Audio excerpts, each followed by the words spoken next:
Luke Madioko says his 17-year-old nephew, Mamba Mpoyo, had no interest in protesting or politics.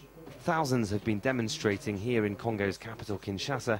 They say President Joseph Kabila is trying to stay in power beyond the constitutional limit of 2 terms. Luke and Mamba were watching police arresting some protesters from this upstairs window. We heard boom. We both went down. Then I got up, but he didn't. I tried to wake him. Then I saw he was injured in the neck. A lot of blood was coming out of the wound.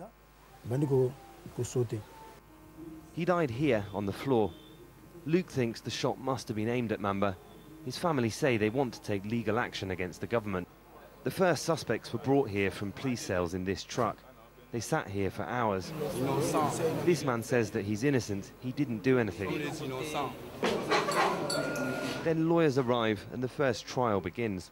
The 2 suspects are charged with looting. One of them says he was a bystander who was arrested by police. The political opposition, who called for the protests, condemned the mass arrests and said the detainees should be released. Meanwhile, the government denies that planned controversial changes in election laws are intended to extend President Kabila's rule.